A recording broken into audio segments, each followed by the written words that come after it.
Radiografía del candidato. Samuel Doria Medina nació en La Paz en diciembre de 1958.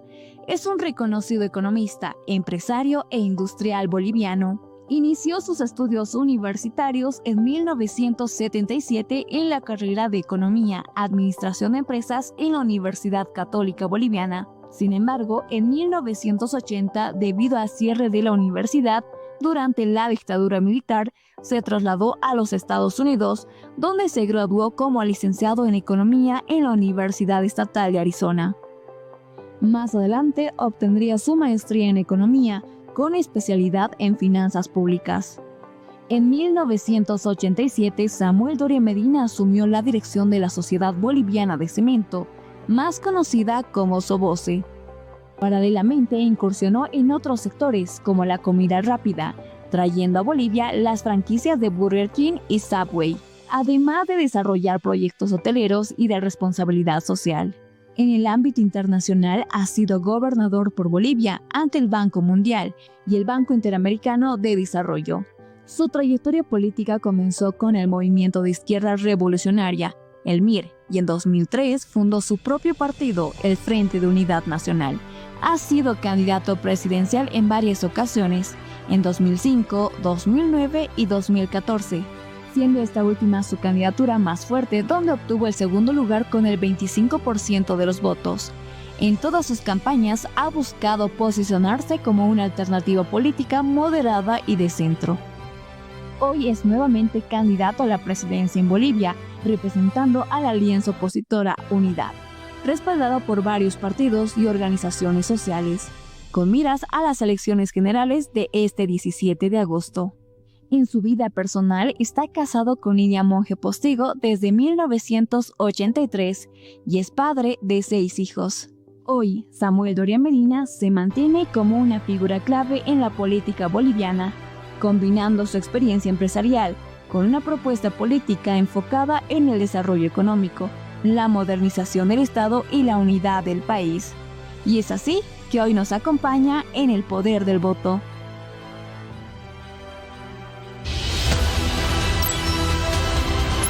Radiografía del candidato.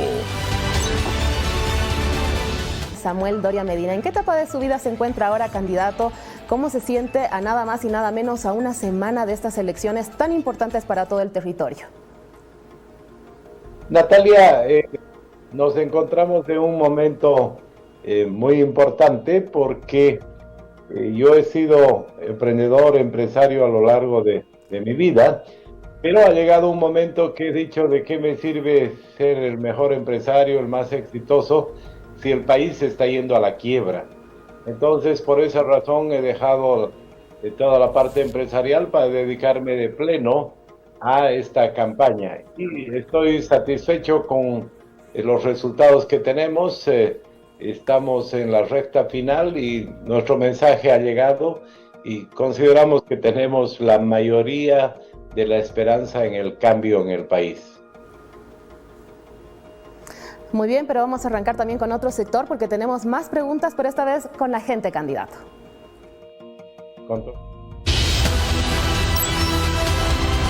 Ciudadanía al micrófono. Vamos con las preguntas de la gente. En esta oportunidad en La Paz le consultan al candidato a la presidencia, Samuel Doria Medina. A todos los candidatos y al actual presidente, decreto supremo fácil: todos los asambleístas nacionales, departamentales, concejales, alcaldes, vicepresidentes y todo, reducción de salario. Tenemos ahorita personas ineficientes en el Congreso que no hacen absolutamente nada. 5 años que el dinero, incluso tienen hasta el teléfono, las llamadas gratis, no todo gratis, no, entonces, no, y la gente tiene que comprar su crédito, no, o sea, ¿dónde está la igualdad? Bien, le vamos a transferir la pregunta al candidato Samuel Doria Medina y era la siguiente. ¿Está previsto un ajuste salarial para los asambleístas en el corto plazo? Lo escuchamos, candidato. Mire, justamente yo he presentado hace algunos días el proyecto de mi primer decreto donde hemos detectado de que hay una serie de beneficios, 82 millones de bolivianos para fiestas y celebraciones políticas, gasto en autos nuevos, en celulares nuevos, en viajes, en viáticos, y hemos dicho, para eso no necesitamos 100 días, sino en las 100 primeras horas de nuestro gobierno vamos a cortar con todo ese tipo de gastos. Coincido con el ciudadano que dice de que es una barbaridad cómo se gasta en el país, hay mucho despilfarro. Ahora, lo que sí, el salario de los parlamentarios es otro poder y lo fija el poder legislativo. Entonces yo voy a actuar en lo que tiene que ver con el poder ejecutivo y voy a gobernar con el ejemplo. Entonces seguramente el poder legislativo también tomará conciencia de que tiene que reducir su presupuesto. Vamos con otra consulta en esta oportunidad desde Cochabamba. Hola, soy Juliana, estudiante de Cochabamba, y quiero preguntarle al candidato qué hará para apoyar a la juventud a nivel nacional. Muy bien, le transferimos entonces la pregunta al candidato a la presidencia, Samuel Doria Medina. ¿Qué acciones tomará para apoyar a la juventud a nivel nacional? Lo escuchamos. Bueno, primero que todo, yo ya he comprometido que voy a donar mi sueldo de presidente para conformar un fondo de becas para jóvenes bolivianos que puedan especializarse en Bolivia o en el exterior en las carreras que nos hace falta.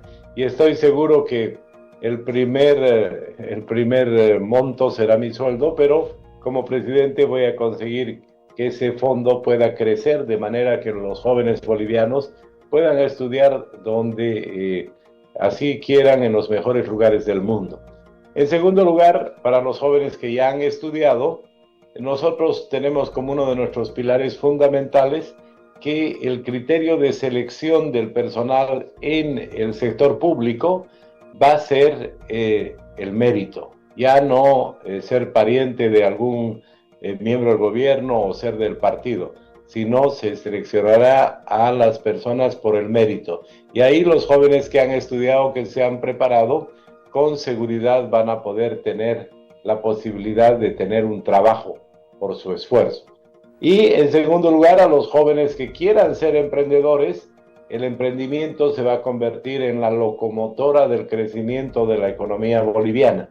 Y yo vengo trabajando hace muchos años con emprendedores, sé qué es lo que necesitan, los vamos a apoyar con capital semilla, con capacitación. Yo conozco el camino, sé la ruta para generar muchos emprendedores en nuestro país. Excelente, vamos ahora con otra consulta en esta oportunidad en Santa Cruz.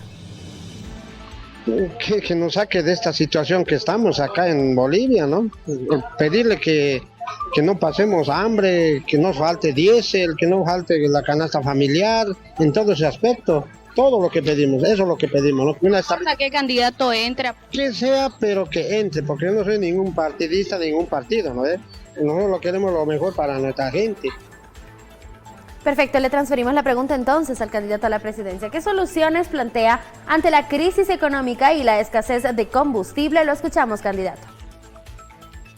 Bueno, estamos conscientes que el principal problema que estamos enfrentando todos los bolivianos es que la plata ya no alcanza y que estamos viviendo una situación donde los precios suben cada día. Los precios de los alimentos, los precios de las medicinas, en fin, todos los precios suben. Y eso se debe a la falta de dólares y a la falta de combustibles. Entonces, nuestra propuesta es justamente de, en 100 días, poder aplastar el incremento en los precios, poder hacer que haya nuevamente dólares y haya combustibles para todos los bolivianos. Nosotros como empresarios hemos enfrentado muchas crisis, sabemos cómo salir de ellas y yo sé cuál es el camino, conozco la ruta, confíen en mí.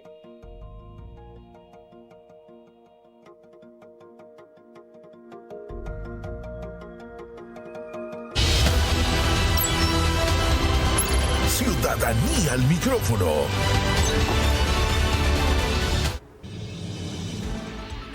Bien, candidato, con nuestro equipo de producción realizamos las siguientes preguntas para usted. Hay muchos hombres, candidato, que sueñan con tener una familia estable, que sueñan con tener éxito económico y al parecer usted ya cumplió con bastantes puntos en estos aspectos. Entonces queremos saber qué es lo que le motiva a usted a querer ser el nuevo presidente de Bolivia, porque mucha gente también habla de poder. ¿Es así? Mire, todo lo que yo tengo, lo tengo aquí en Bolivia. Todo lo que yo he hecho a lo largo de mi vida está aquí en Bolivia.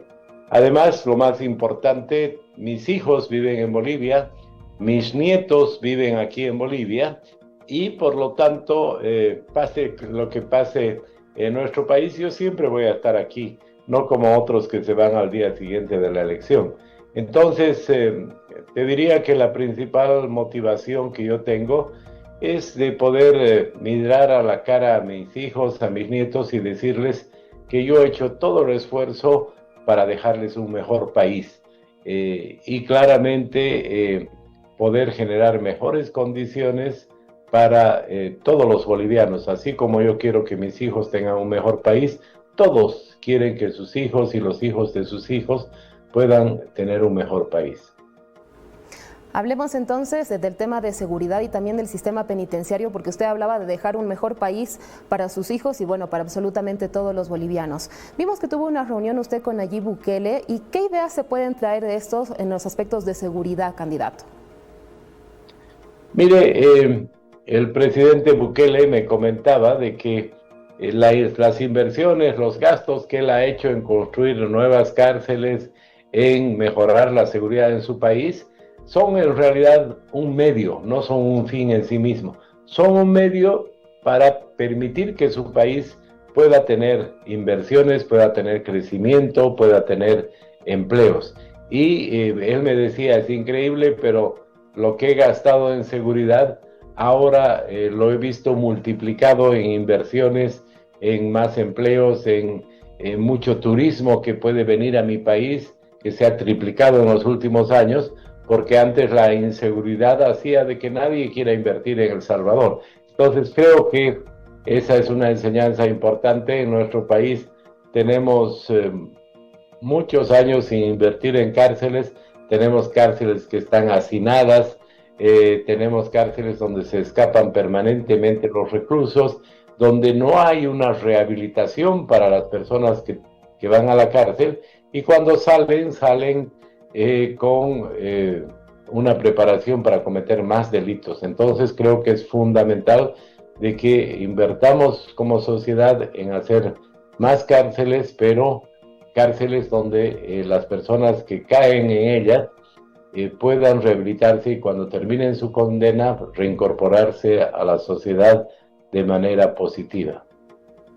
Bueno, cambiemos un poco de tema y hablemos acerca de la renta dignidad que es entregada al sector de la tercera edad. Usted entre sus propuestas tiene aumentar la renta dignidad. Cuéntele por favor a la gente de qué se trata esto, porque también existe bastante campaña de desinformación en los medios de comunicación o bueno, también en las redes sociales que se ve mucho ahora y entre esto también sale de que si es que entra la derecha o si es que entra otro gobierno se van a cortar con los bonos. Entonces, para que esto también quede claro para la gente de la tercera edad, por favor, cuénteles un poco más acerca de esta propuesta. Con todo gusto. Sí, yo no solamente voy a mantener, sino que voy a fortalecer, voy a aumentar la renta dignidad. Yo expliqué en un debate de que es una injusticia que no se haya aumentado la renta dignidad porque hace un año la renta dignidad, que son 350 bolivianos por mes, significaban $50. Pero con lo que ha pasado con el dólar, en este momento una renta dignidad ya no son $50, sino son solamente $23. Entonces, por esa razón es de que yo he planteado de que en los primeros 100 días una de las prioridades donde hay que hacer justicia es aumentar la renta dignidad. Y he sido el primer candidato que he hecho el anuncio que en mi gobierno se aumentará la renta dignidad. Bueno, y hablemos también de los otros bonos, entonces, candidatos, ¿van a continuar los otros bonos? ¿Se van a cortar algunos o va a implementar otros? Los bonos se van a mantener y hace muchos meses que yo he informado que cuando el país tenga una economía poco mejor, vamos a aumentar la cobertura del bono Juancito Pinto a la educación preescolar, porque está claro de que uno de los problemas más serios que tiene nuestra educación es de que pocas familias mandan a sus niños al parvulario, a la guardería, y esa etapa preescolar es fundamental para el desarrollo de los niños. En los países desarrollados le dan mucha más importancia a la educación preescolar que al resto de las etapas de educación, porque si los niños no aprenden hábitos, no aprenden límites, difícilmente después los van a poder aprender. Entonces es fundamental de que haya una mejor calidad, mayor atención y mayor asistencia a la educación preescolar. Por eso, tan pronto como sea posible, daremos bono Juancito Pinto también a las familias que lleven a sus niños a la educación preescolar, y los demás se van a mantener. Bueno, y así como la importancia en el sistema de educación, también es bastante importante y crítico el sistema de salud en nuestro país. Vemos demasiadas filas en horas de la madrugada, en el frío, la gente haciendo bastantes colas para poder obtener una ficha, para poder ser atendidos. En situaciones bastante críticas incluso, ¿no? Vemos gente que ya está bastante mal de salud, ahí en el piso, por ejemplo, esperando ser atendidos. ¿Cómo se va a mejorar este sistema, Samuel? Mira, Natalia, el tema de la salud es más complejo que el de la educación, porque en la educación, al margen de la educación preescolar, todos los niños del país tienen acceso, pueden ir a la escuela. Tal vez hay un pequeño porcentaje de niños que necesitan educación especial, como los niños con autismo y con otros males. Pero hay un acceso universal a la educación. En cambio, en la salud se necesitan muchos recursos adicionales. Para darte una idea, el promedio de la inversión en salud en Sudamérica es de $730 por año por habitante. Y el país que tiene mejor salud, como es la República de Uruguay, tiene una inversión de $1.400 por habitante por año. Y en nuestro país ni siquiera llegamos al mínimo recomendado por la Organización Mundial de la Salud. En nuestro país solamente se destinan $330 por persona por año. Entonces, ahí vemos que para comenzar, para llegar por lo menos al mínimo, se necesita sumar como $1.500 millones para la salud. Segundo, tenemos un desorden muy grande en lo que es la administración de la salud. Entonces hay tareas muy importantes. Lastimosamente en estos últimos 20 años no se ha trabajado con seriedad. Se ha vuelto también a nuestro sistema de salud una agencia de empleos. Un solo ejemplo que me ha impactado mucho. El año 2010 la Caja Nacional de Salud tenía 2.4 millones de asegurados y tenía 12,000 empleados en su planilla.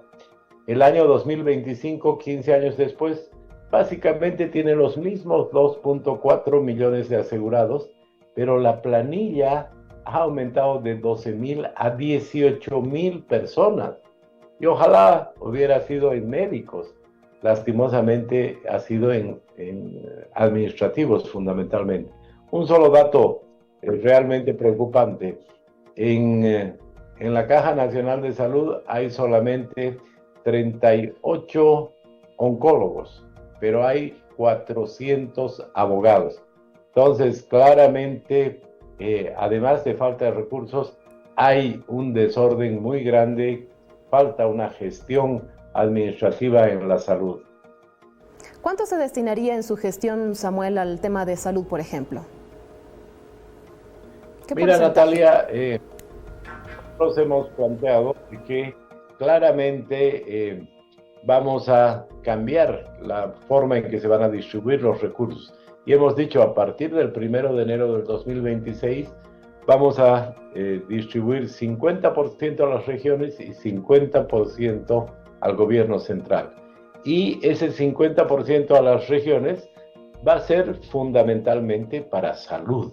Entonces ahí vamos a resolver el problema de la falta de recursos, pero que sean administrados en las gobernaciones, en los municipios que saben qué es lo que más necesitan. Si es fundamentalmente atención en el primer nivel, donde hay que hacer vacunas, donde hay atención primaria, o en otros casos, si se necesita hospitales de tercer nivel que son más completos, más sofisticados. Entonces, vamos a destinarle más recursos y vamos a hacer que se administre mejor el sistema de salud para poder tener mejores resultados. Bien, candidato, cambiemos un poco de tema y hablemos ahora también del sector económico. Si es que usted entra al gobierno, ¿se van a liberar las exportaciones? Definitivamente, Natalia.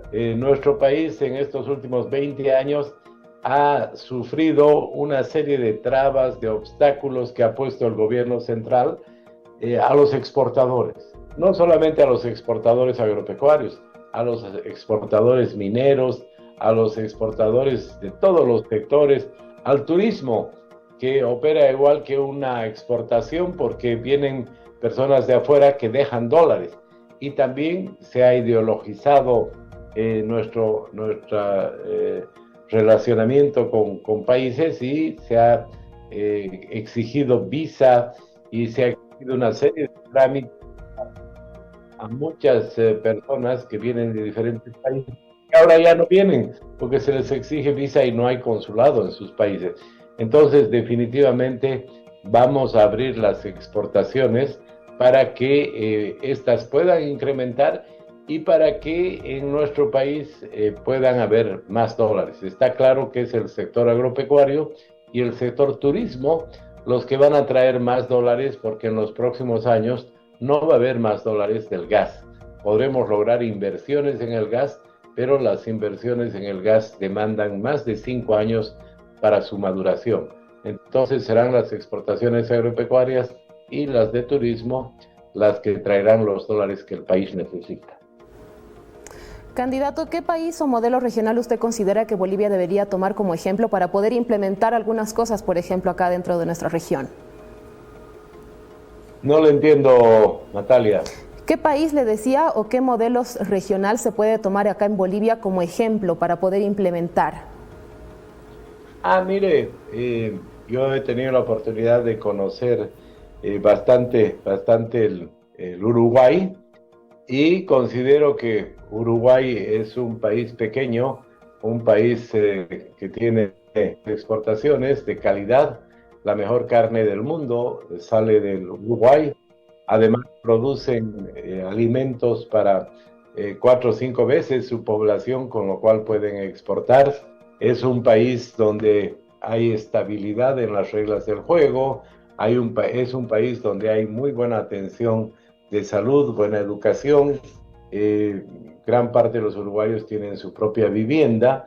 Es un país seguro, un país democrático.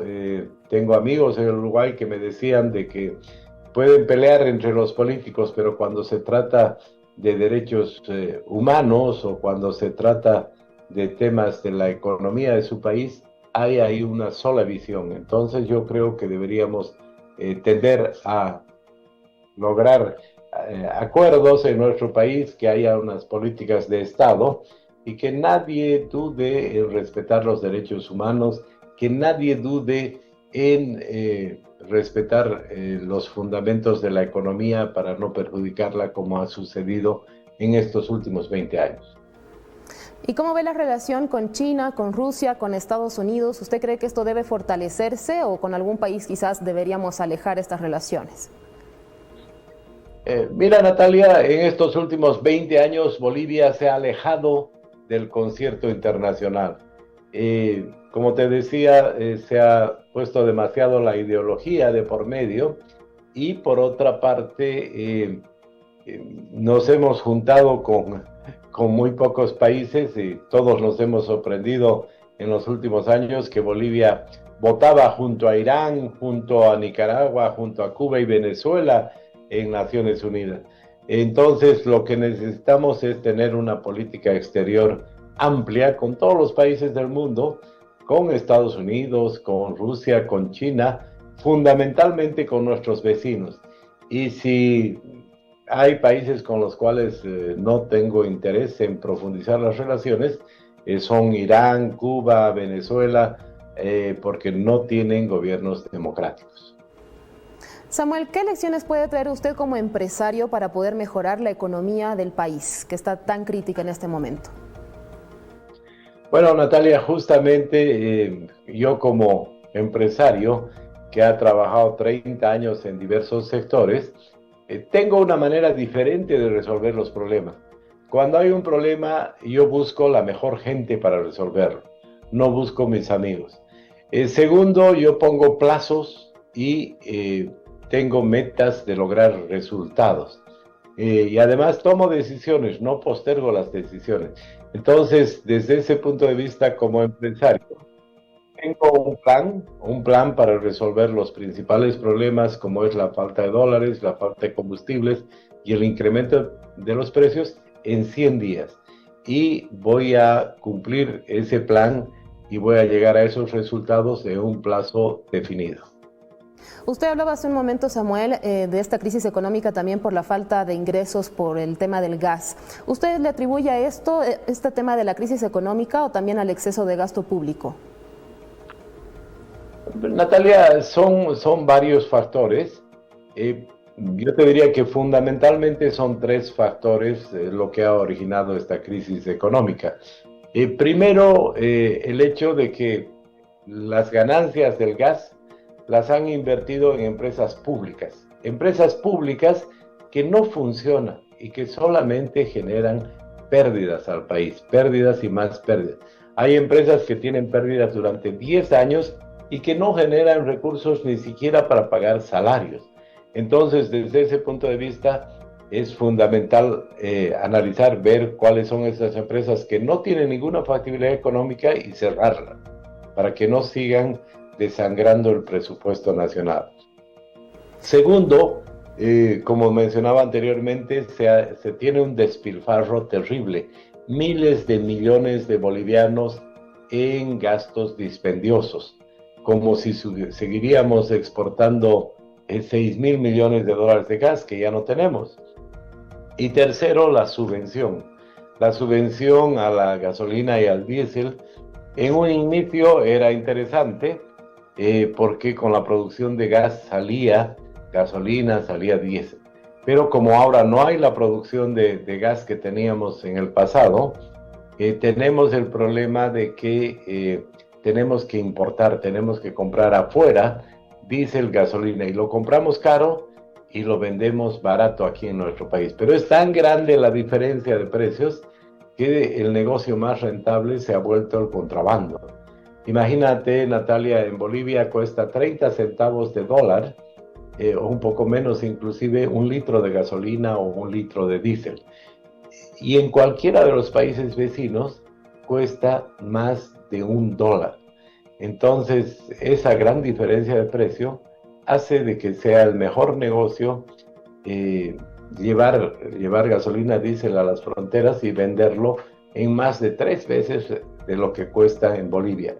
Entonces, esas subvenciones ya ni siquiera benefician a los bolivianos, benefician a unos cuantos contrabandistas. Entonces, para resolver el problema del déficit fiscal de Bolivia, hay que acabar con las subvenciones a la gasolina, al diésel, hay que cerrar las empresas públicas que solo generan pérdidas y hay que dejar de despilfarrar dinero. Haciendo eso, va a retornar la confianza, van a haber nuevamente dólares y ya no van a subir los precios y va a haber gasolina y diésel para todos. Bueno, y continuemos hablando acerca de este tema de los hidrocarburos y de esta crisis del gas, porque es muy probable que a mediano o a corto plazo dejemos de ser exportadores de gas a Brasil y Argentina, pero lo preocupante es que ya se cuenta con toda la infraestructura y los gasoductos acá en el país. ¿Qué se va a hacer con todo eso, Samuel? Mira, Natalia, nuestro país es un país gasífero. El problema es de que en los últimos 20 años no se ha hecho las inversiones adecuadas, solamente YPFB ha invertido, se ha ahuyentado a las empresas extranjeras que podían haber encontrado más gas, más petróleo, como sucedió en los años 90. Entonces, lo que se necesita es cambiar las leyes de hidrocarburos para que puedan venir empresas extranjeras, puedan recuperar su inversión y dejarnos esos campos de gas y de petróleo. Haciendo eso, otra vez nuestro país va a tener para su consumo nacional y para la exportación.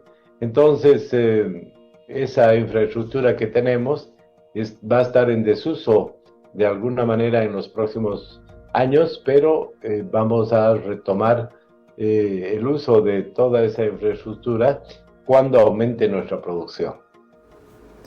Bueno, cambiamos un poco de tema, Samuel. Según la Organización Internacional del Trabajo, Bolivia es el país con mayor trabajo informal en el mundo. Estamos hablando de un 85%. Un 85% que trabaja en el sector informal, que no paga impuestos, pero tampoco tiene beneficios. ¿Qué se va a hacer con este sector?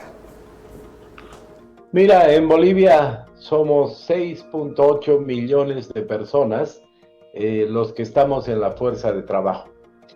Y de estos 6.8 millones, 5.8 son informales. Y solamente 1 millón somos trabajadores formales. Y de ese millón, la mitad son empleados públicos. O sea, 500.000 de personas somos los que contribuimos y los que sustentamos la educación, la salud, la seguridad de todos los bolivianos. Eso no es sostenible, y por tanto, una vez que podamos resolver lo más apremiante de la crisis económica, está claro que vamos a tener que incorporar a la formalidad a diversos sectores. Yo he hablado con muchos de ellos y les he contado experiencias de formalización de varios productores y les he dicho, está claro de que formalizarse trae beneficios. ¿Por qué los transportistas, los gremiales, los productores de oro en otros países son formales? No es porque sean tontos, es porque ven que les dan beneficios más que costos. Entonces, yo voy a trabajar con esos sectores para que se puedan ir incorporando a la formalidad. Yo recuerdo que había una señora en La Paz que hacía muy buenas mermeladas y que se hizo conocida, le compraba a la familia, contrató a alguien para que la ayude, le compraban los vecinos, contrató a otra persona, en fin, ya hacía una producción importante de mermeladas de frutas, hasta que un día la visitan de un supermercado, de uno de los supermercados más importantes, y le dicen, si usted tiene NIT y tiene Senasac, vamos a comprarle una gran cantidad de mermeladas para todos los supermercados. Y ella me consulta y me dice, ¿qué hago? Entonces yo le digo, ¿quién se lo hace sus cuentas? Y ella me dice, tengo un sobrino que me lo hace mi contabilidad. Entonces yo le digo, bueno, ya sabe usted cuánto le comprarían adicionalmente del supermercado. Dígale a su sobrino que calcule cuánto más va a ganar por vender una gran cantidad de mermeladas en los supermercados y que también calcule cuánto va a costar el pagar impuestos, cuánto va a costar el tener incluso una persona para que se encargue de los trámites del Senasag y de todo la tramitología que tenemos en nuestro país.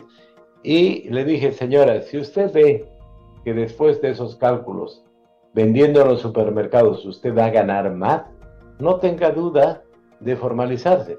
Ahora, si usted ve que pagando impuestos, teniendo Senasag, usted va a ganar menos, ya no vaya a mercado, quédese haciendo lo que está.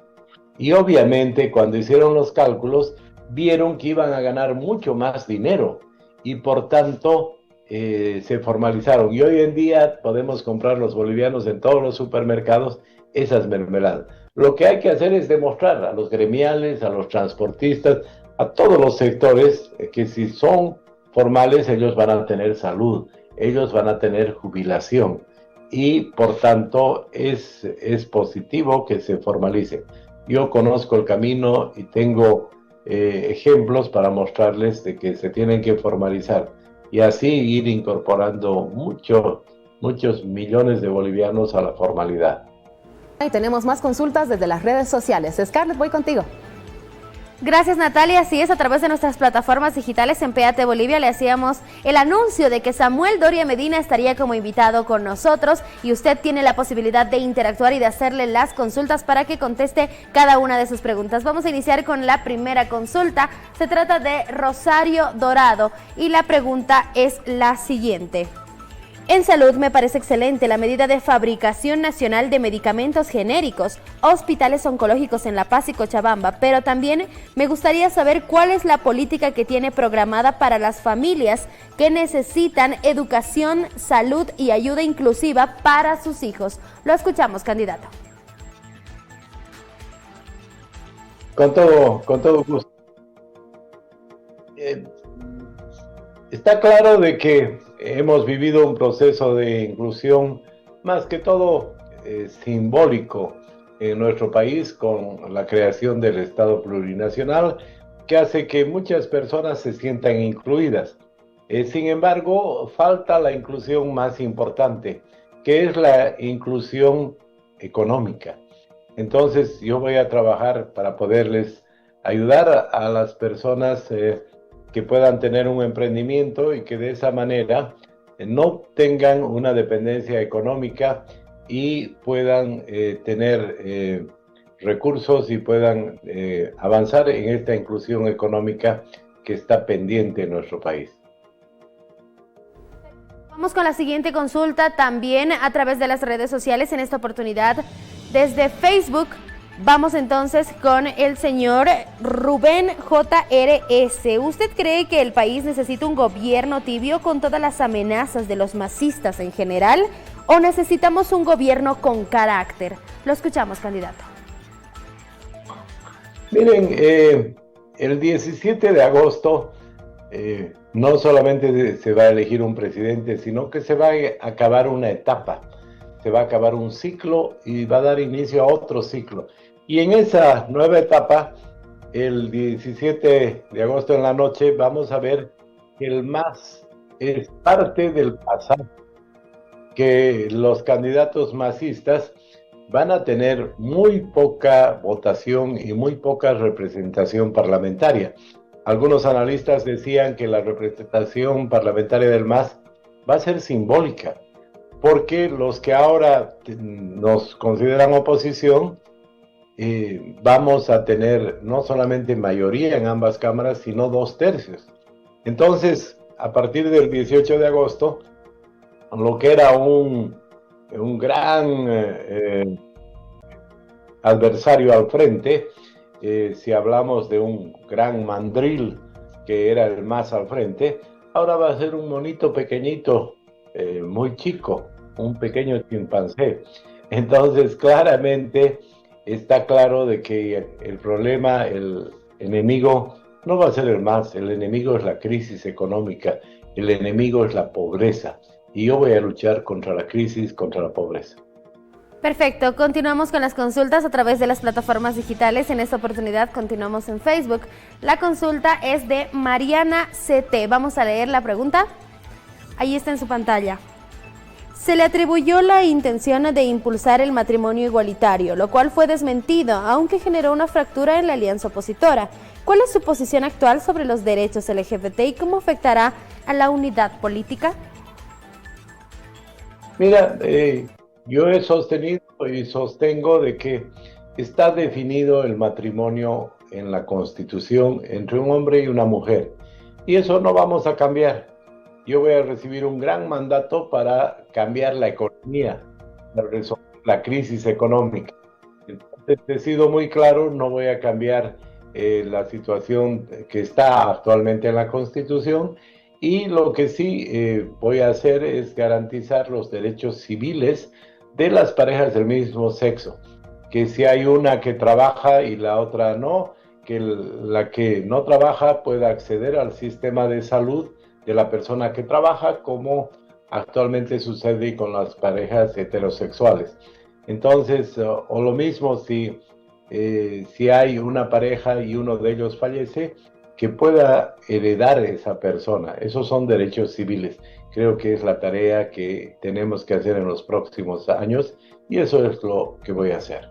Perfecto. Vamos con otra consulta también a través de las redes sociales. Abril Oporto indica, ¿cómo piensa apoyar a los emprendedores y qué pasará con el Banco de Desarrollo Productivo?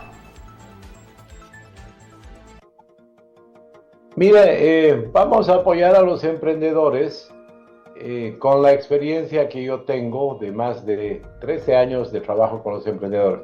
Los emprendedores primero necesitan capital semilla, necesitan ese capital de arranque para volver su idea un proyecto, una pequeña empresa que después será mediana y después más adelante grande.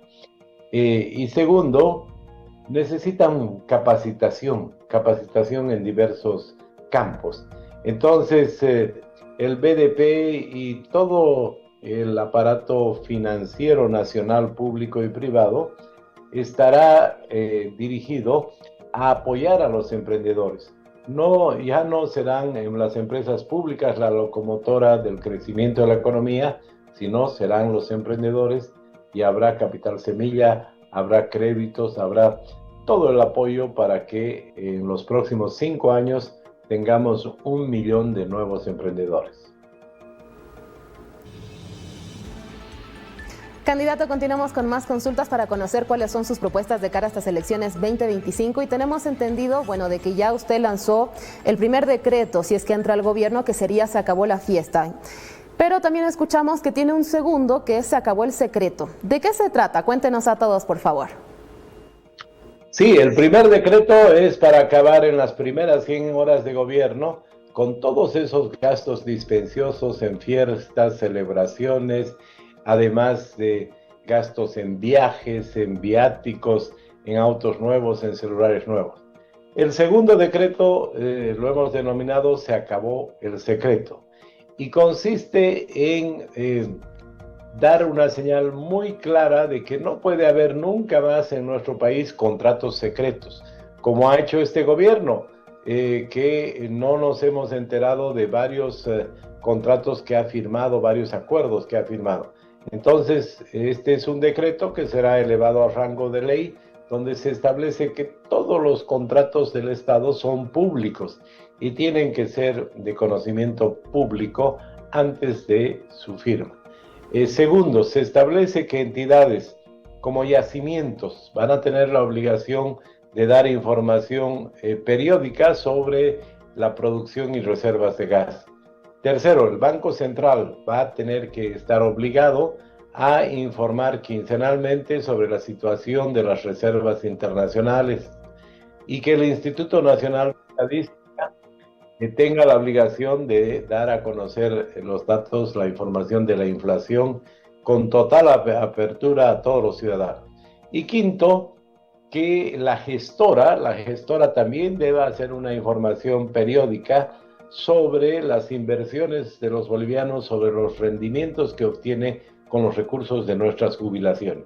Y yo me obligo a que el presidente dé una conferencia de prensa por lo menos una vez a la semana y que esté dispuesto a responder las preguntas de todos los comunicadores sociales. De esa manera vamos a tener un país más transparente, un país donde la información sea pública. Samuel, a veces ganar los votos del área popular es un tanto complejo. ¿Usted cree que el sector del área rural se siente identificado con usted? ¿Cómo han trabajado, por ejemplo, en estas campañas para poder ganar sus votos? Mira, Natalia, la gente que vive en el área rural tiene las mismas preocupaciones que tenemos en las ciudades. Para ellos también sube el precio. Yo te comento que visité en San Ignacio de Velasco una pequeña comunidad indígena y ahí las mujeres me hacían el mismo reclamo: la plata ya no alcanza. Y es interesante, pero ellos producen sus alimentos y me decían de que lo que no podían comprar ya era el jabón, que sí lo tenían que comprar fuera de su comunidad. Entonces, de una u otra manera, la gente está siendo perjudicada por el incremento de precios. Y de una u otra manera, también en el área rural hay jóvenes que quieren ser emprendedores, que quieren tener su propio negocio y que por lo tanto saben de que yo vengo trabajando hace muchos años con emprendedores, no solamente en las ciudades, sino también en el área rural, porque los productores agrícolas también son emprendedores, también necesitan créditos, también necesitan capacitación. Y yo tengo experiencia, he hecho un programa de mejoramiento lechero en la provincia de Ingavi, que ha tenido excelentes resultados. Y saben de que yo voy a apoyar a todos los productores del campo y de la ciudad. La Caja Rápida.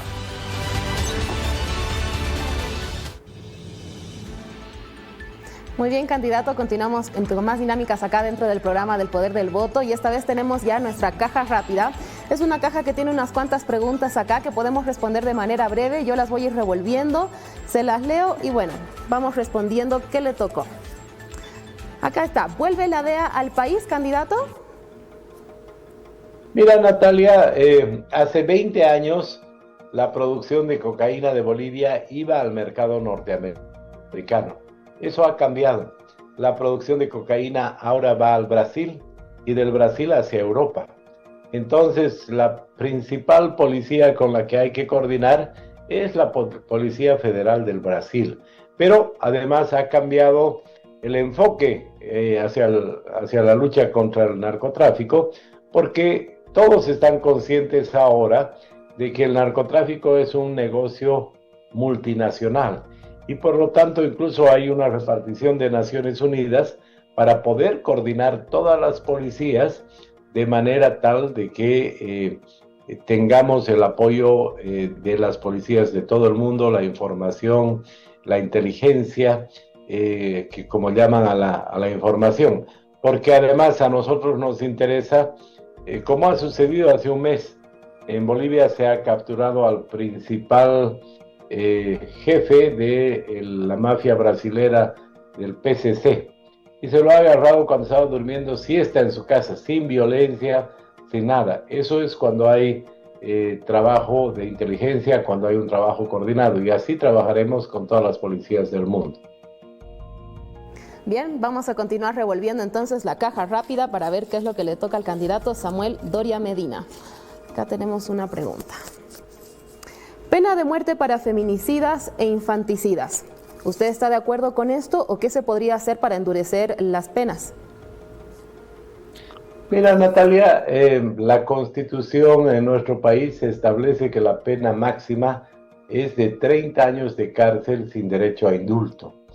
Y por lo tanto, hablar de pena de muerte para algún delito sería demagógico porque nuestra Constitución no lo contempla. Pero además, lo que hemos visto en los últimos años, el caso del doctor S, que ha estado varios años en la cárcel porque lo acusaban de un delito de matar a un bebé, y varios otros casos. En nuestro país la justicia comete muchos errores, entonces imagínate que pongamos la pena de muerte y que se la aplique y después se den cuenta de que estaban equivocados. Entonces creo que es muy importante mantener la máxima pena en 30 años de cárcel sin derecho a indulto y mejorar la prevención y mejorar la administración de justicia en nuestro país, porque además he leído varios estudios que muestran de que en los países donde hay pena de muerte no es que desaparecen los delitos, no es que disminuyen los delitos. Entonces creo que esos son temas que muchas veces se piensa que es una solución radical, pero la experiencia nos muestra que no funciona. Bien, candidato, tenemos la última pregunta entonces de la caja rápida. Vamos a ver qué le tocó. Acá tenemos nuestra última pregunta. ¿Legalización de la marihuana, sí o no? No. ¿Ni por un tema médico? Bueno, el tema médico es legal en este momento. Perfecto, continuamos con más. Este fue nuestro sector de la caja rápida. Gracias, candidato. El minuto de poder.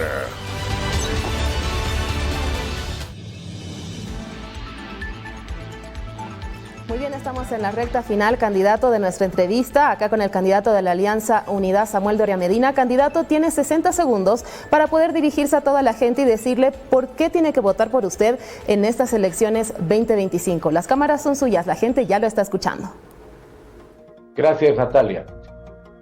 Sabemos que estamos en una crisis económica muy aguda, la peor en los últimos 40 años.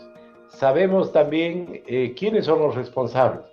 Pero lo más importante antes de votar estas elecciones el próximo domingo 17 de agosto es preguntarse quién tiene el plan y quién tiene la capacidad para salir de esta crisis económica.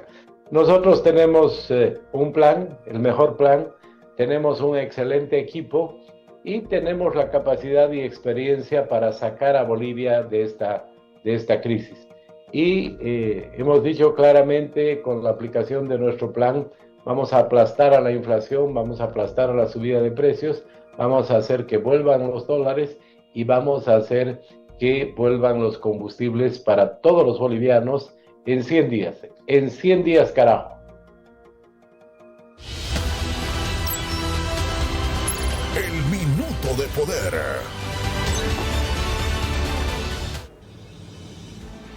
Candidato, ya para ir cerrando, ¿usted va a asistir al debate de este martes? Mire, Natalia, yo creo que no va a haber debate porque todos los principales candidatos han establecido que tienen cierres de campaña y yo no creo que ya ese debate se pueda hacer. Yo he asistido a 16 debates, pero hay invitaciones para 30 más, entonces creo que son muy positivos los debates. Pero yo creo que para la próxima elección, especialmente la subnacional que viene, debería establecerse una instancia que coordine los debates y que uno ahí asigne las fechas y que se defina también un número finito de debates, de manera tal que no se convierta en infinito ese tema. Claro, y además usted también está con la agenda apretada. Queremos agradecerle, candidato, por estar presente esta noche acá en El Poder del Voto y por darnos su tiempo y dar a conocer sus propuestas a todo el país. Un gusto, Natalia, como siempre, a toda la población a través de PAT. Que le vaya muy bien y mucha suerte en estas elecciones 2025.